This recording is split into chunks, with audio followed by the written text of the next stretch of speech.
Welcome back everybody. What I'm going to be talking through today then is my top 15 tips for stealth camping.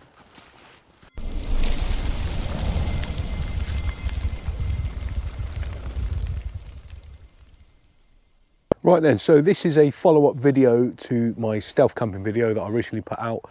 I did that as a result of a request from a couple of people kind of asking for my input, just basically based on some of my military experience. I do think it's a bit of a strange one calling it stealth camping, but I guess, you know, it makes sense. But I didn't actually realise that most of my life I've been stealth camping, because during my time in the military, especially in my reconnaissance units I served in, we were actually kind of stealth camping, but with an intent to do other stuff. And whenever I go out camping, most of the time on the wilderness, on the hills, I am actually stealth camping, I guess, because you're in areas, or I'm in areas, that you're not supposed to be in. So I'm not encouraging people to do this, but what I'm saying is, if you are going to do it, here is my top 15 tips to actually enable you to have a successful stealth camp. So then, top tip number one. What I'm going to talk about now is the clothing, all right? Fairly obviously, what you want to be wearing is clothes that are... Fuck me. Massive hair just run past. What you want to be wearing is clothing that's going to blend in with the environment that you're going to be camping in, okay? So, you know, whatever that's going to be, you want to be matching your surroundings. And most of the time, those are going to be subdued colours, your sort of greens, your browns. Hey up, mate. So I've obviously done a good job of my camouflage here, because a big old hare just ran up straight behind me within about 2 meters and then run off the other direction. So I'm blending in quite well, even though I'm not trying to. So I'll go back to what I'm talking about. Yeah, greens, browns, that sort of thing, generally for woodland areas, isn't it? So I'm not wearing any camouflage clothing here whatsoever. So you're not drawing attention to yourself if you're walking in areas where, you know, people are walking the dogs and stuff like that. But I am wearing colours that are going to blend in, okay? Now what you can do is enhance that slightly and improve your sort of camouflage capabilities as you're doing it. So first thing I will say then is make sure your head's covered, okay? Especially if you're like me and you're follically challenged, your head's going to show up, it's going to glow if you're light skinned like I am, and that will show really brightly when you're moving around the woods. Also, something I mentioned on the last video is maybe chuck a pair of gloves on. Now, your hands will stand out if you're fair skinned like I am. If you have a look here and compare, then my right hand stands out massively compared to my left, doesn't it? So get a pair of gloves on. Obviously make sure they are also a subdued colour, like browns, blacks, greens, whatever. Get that on, and that will help subdue your colour. Well, it's changed the colour of your hands, isn't it? And that's going to blend into the surroundings more. The other thing that does is, quite often what I'll do is, if I'm moving into a stealth camp, I'm going to be moving through brush, brambles, stuff like that, because you want to get into a covered area, don't you? And what this will do is this will protect your hands. These gloves here got leather palms on, so they're perfect for that. Also, you may have noticed already here that my watch is kind of shining, you know, that shows up really well. And one of the biggest things on the battlefield, especially, you know, in open areas in places like Iraq and Afghanistan, is the shine off things. So what you need to do is make sure that you've got long sleeves and you cover up anything like jewellery or watches and stuff, because that's going to really give you away, okay? A couple of other things you can do then is take these gloves off. Okay then, on my previous video I showed this, so this is a small dry bag. You see how small that is there, and in there I've got a Helicon Tex wind shirt. So what this is, it's just like a, as it says, a wind shirt, a very lightweight layer, but what it does, it gives you an instant camouflage layer, okay? So it's not really going to give you too much bulk or anything. As you see, it's really small, compact, but it's giving you an instant camouflage layer, and you've got that fleck tarn there that blends in fantastically with sort of British woodland, and any kind of woodland actually. So TRC Outdoors make these too. They make them in like a multi-cam type pattern, and also a digital night camouflage.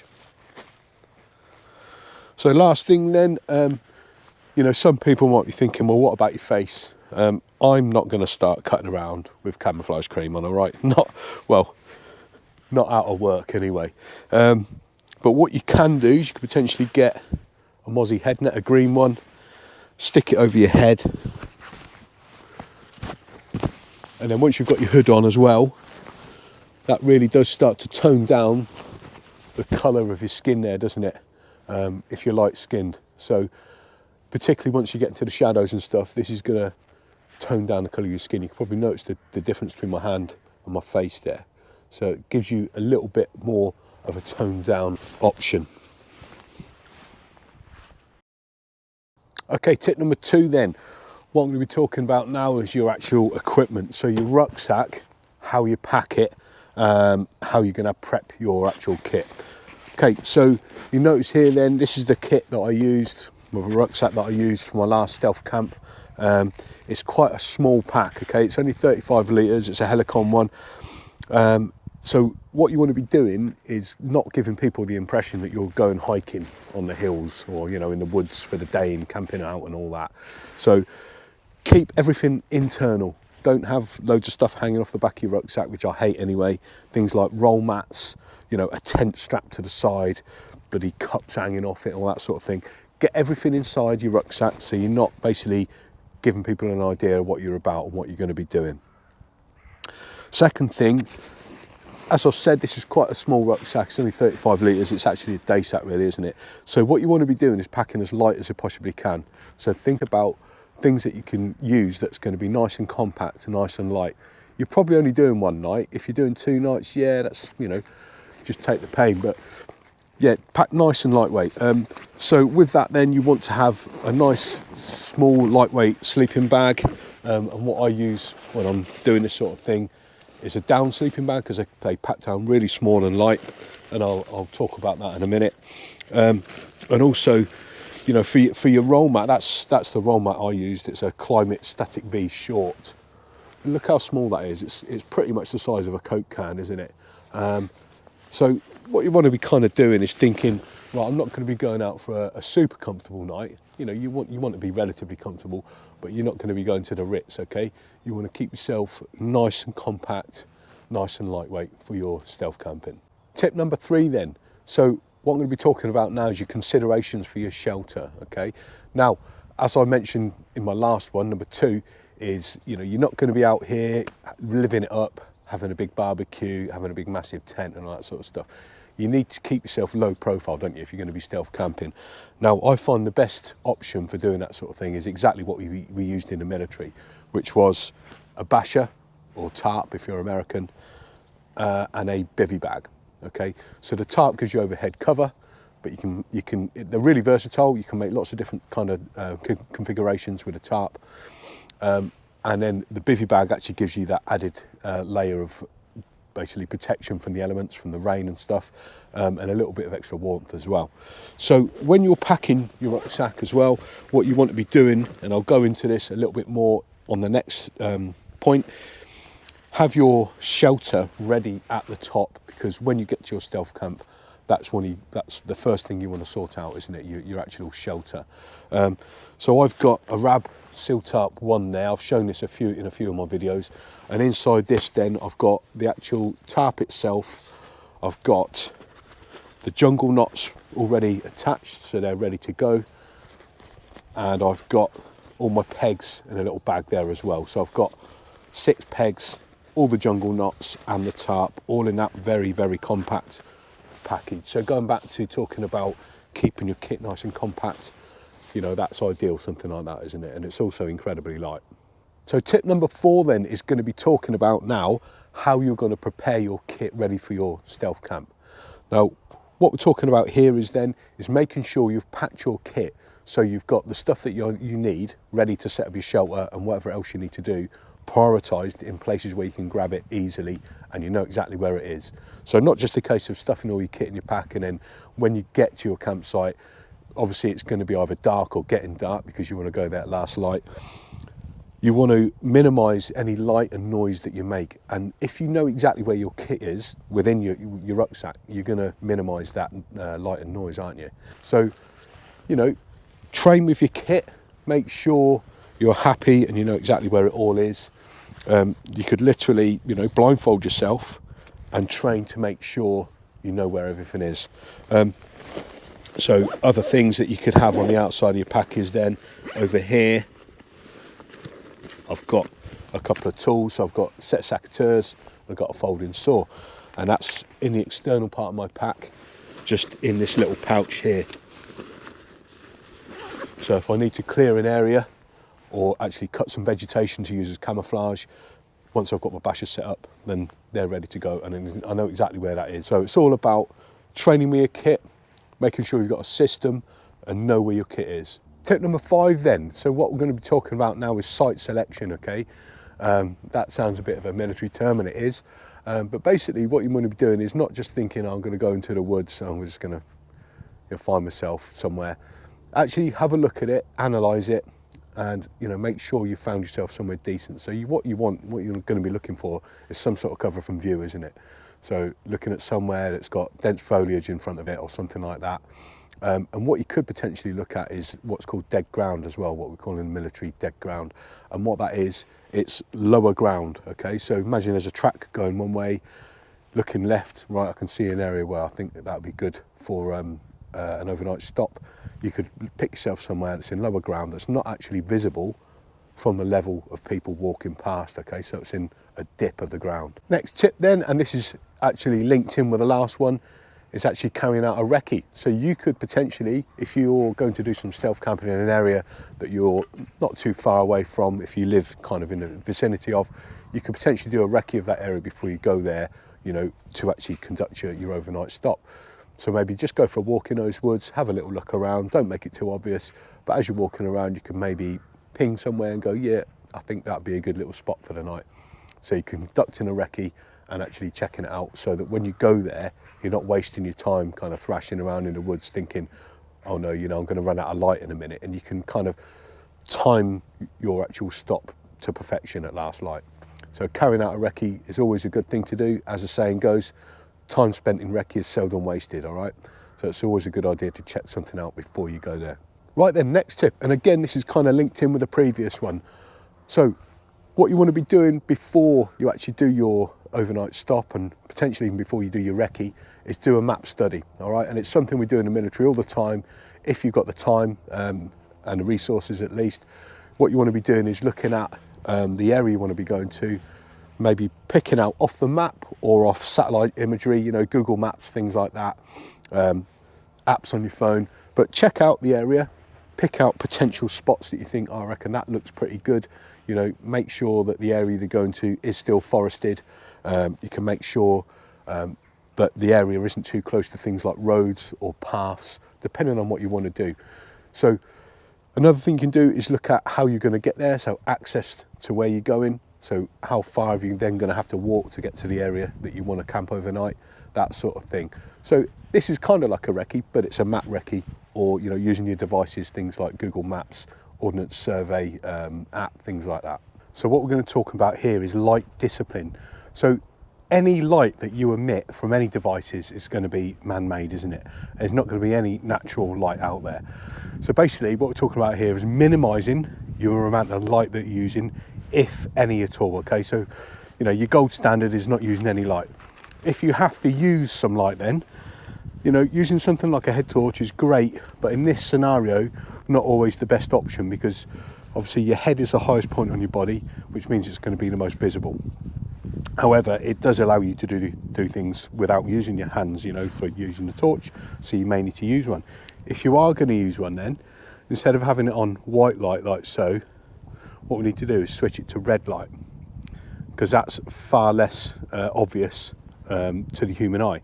Okay, so using red light is going to help take down your signature on the light front.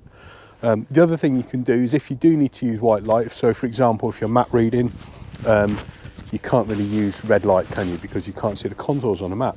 So if you're map reading to get from A to B, what you can do is take a small torch like what I've got on my admin line, and what you can do is actually tape up the end.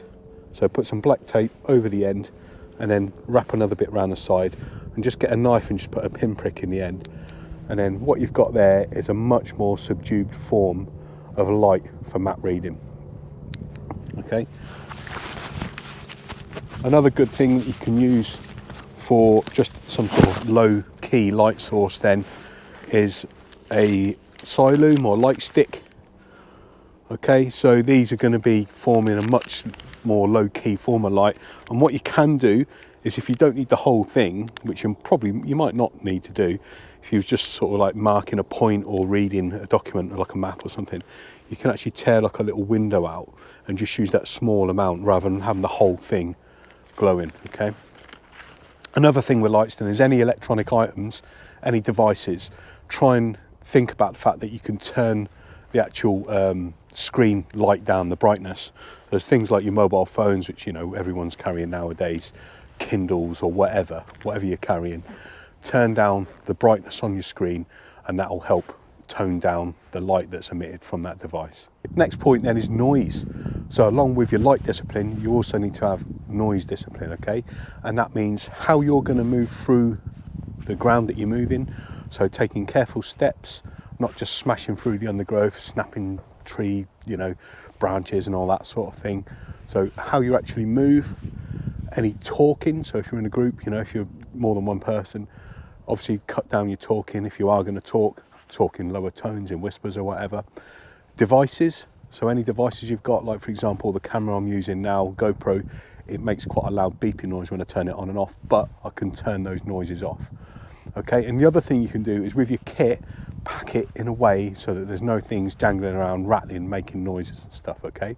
So get your kit, put it on, and do the old, you know, the infantry thing where you jump up and down and just check for any rattles and stuff. So with your rucksack as well then, what you can do is you can use the compression straps on the sides, cinch them down, so if you've got anything in any of the outside pockets, like I've got my tools here, but they shouldn't make any noise because I've actually cinched them down with the compression straps.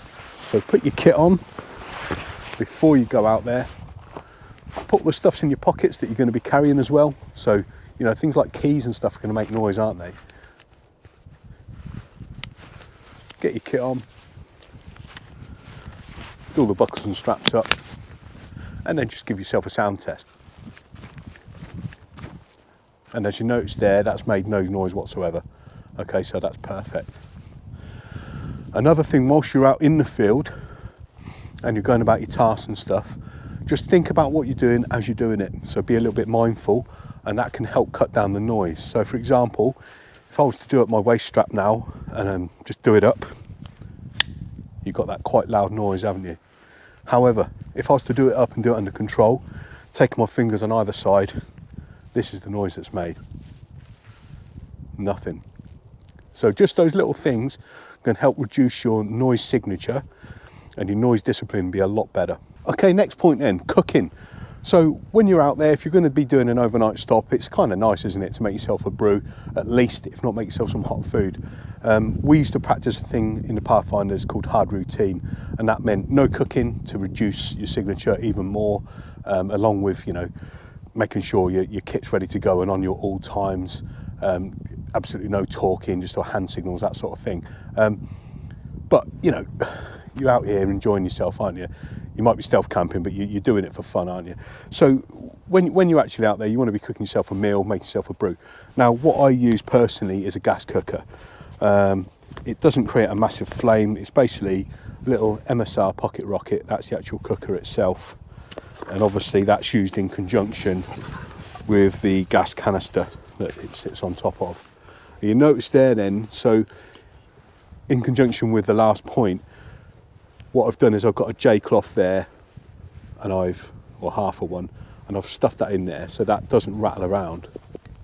It makes no noise at all when it's inside there, okay? So that's another point on the noise. But for the actual cooking then, a blue flame's going to emit a lot less light than, you know, like a normal flame, say if you was cooking over an open fire sort of thing. And another thing you can do is actually cut down into the ground, cut yourself a little hole using a little trowel, like using something like this. And this is a bit of a Gucci one. It basically weighs next to nothing. It says on there 17 grams that weighs. It's amazing.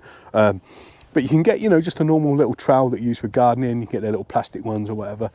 dig yourself a little hole, and what you can do, as I showed in the stealth camping video, you can actually get your cooker below the level of the ground. So even if it's a fairly low light blue flame, it's going to be less visible or invisible to anyone walking around anywhere near you.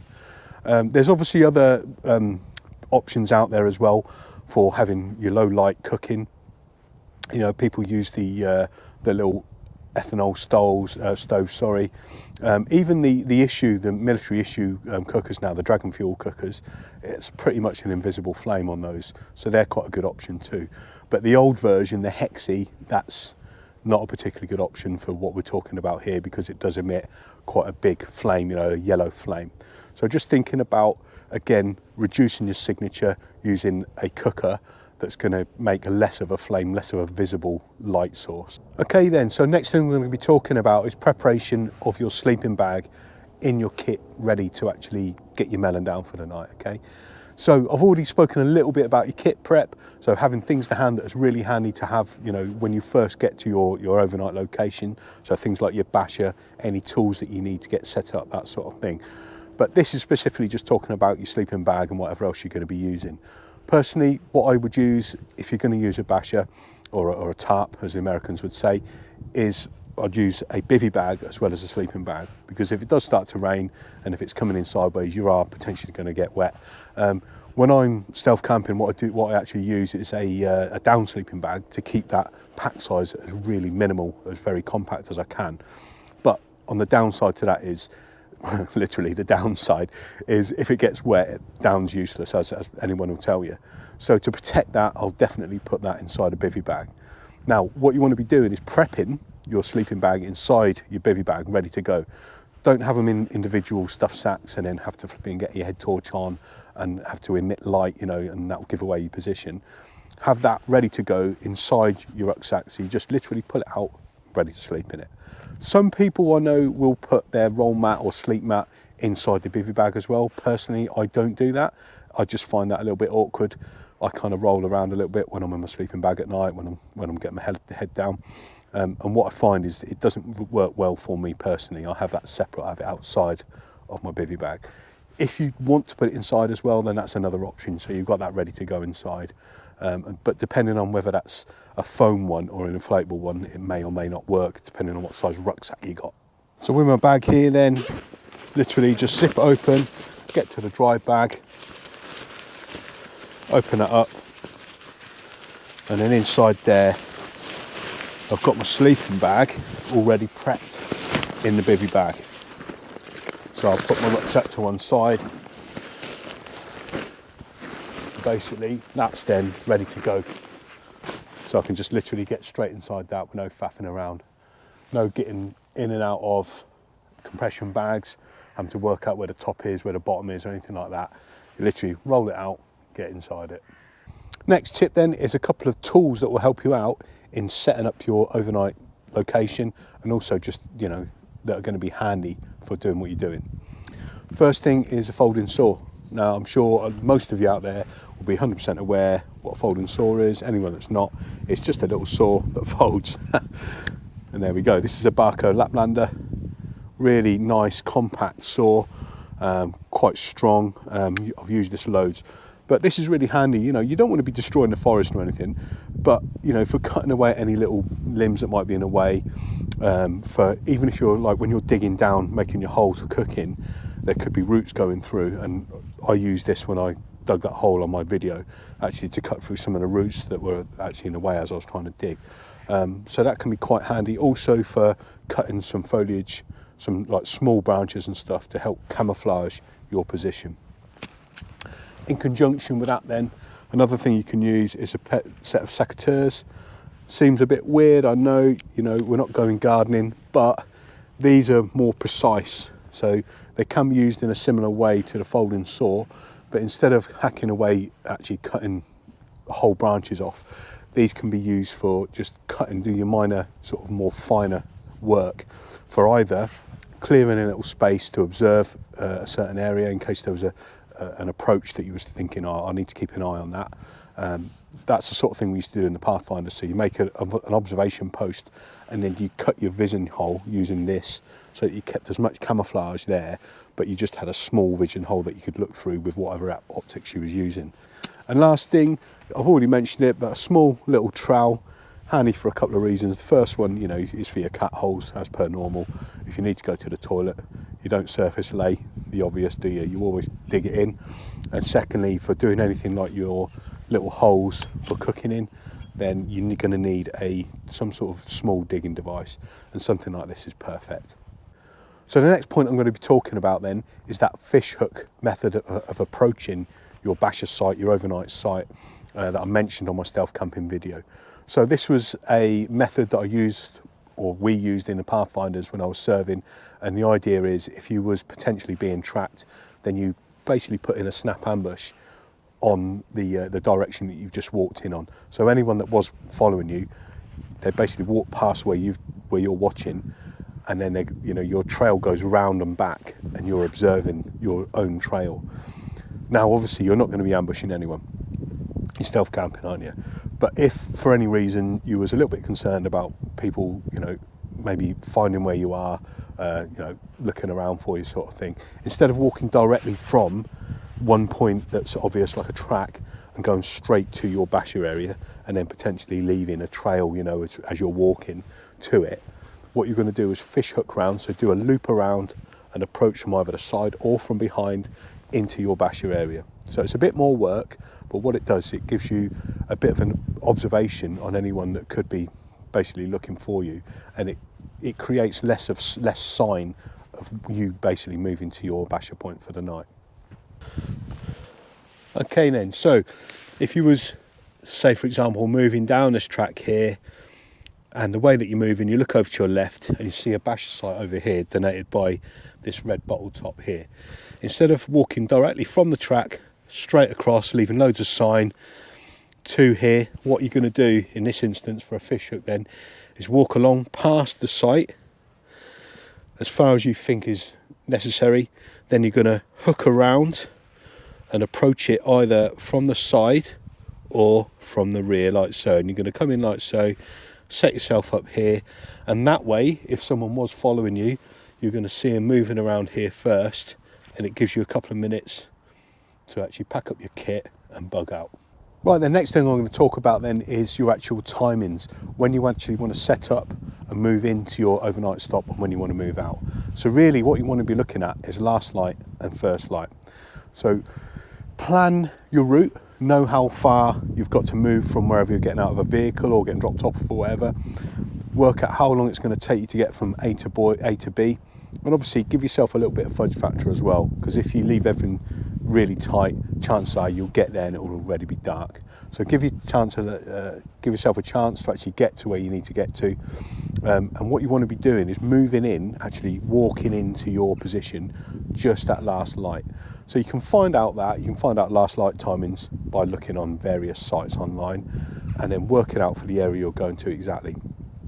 So as you're moving in, you want to have a little bit of ambient light left, just so you can work out where you're going to put your basher up or your shelter or whatever you're going to be using, and have a tiny bit of light so you're not stumbling around in the dark poking your eye out with flipping sticks and stuff. Okay, so once you've got your basher set up and you're into your night time routine, obviously minimal light, if any light whatsoever, as I've already mentioned, and then what you want to be doing is actually moving off at last light first thing in the morning. Okay, so depending on the time of year, that's going to be different times. Again, work that one out, plan it before you go. Make sure you basically pack all your kit away before it's properly light. But what you want to be doing is just giving yourself that last chance before you move off, just to check the area with a little bit of light so you can see what you're doing, so you don't leave anything behind, you're not leaving any rubbish or anything like that. So you're going to move off just as it's getting light. Last point then. So last thing I'm going to talk about is, as you've just moved off, in conjunction with what I've just been talking about, is leaving no trace. And that's really important, okay? I mean, from a moral point of view, if nothing else, you shouldn't be leaving any of your rubbish dropped on the floor. I mean, I see it all the time when I'm out on the hills, when I'm out in bushcraft areas, when I'm in the woodland. It absolutely annoys the crap out of me. you just shouldn't be doing it, eh? It's the right thing to do. Apart from the fact it's bad skills, and if you were in an environment that was non-permissive, I'm not saying this is going to be, but if you ever were in that kind of position, leaving discardables on the ground is something that's going to confirm your position to an enemy that's trying to find you. So it's just good skills, basically, isn't it? When you've finished, when you've packed away, wait for that little bit of light before you set off. At first light, have a very good look around your area. Make sure that you've left nothing. Now that's, good skills for one thing, that you don't leave anything, you don't lose any stuff, and secondly, you've not left any rubbish. I'm not saying you need to basically start fluffing up the undergrowth or anything like that, because, let's not fantasize about this here. We're not going to be tracked, are we? But it's just good skills not to leave any crap. Right, everyone, that's my top tips for stealth camping, okay?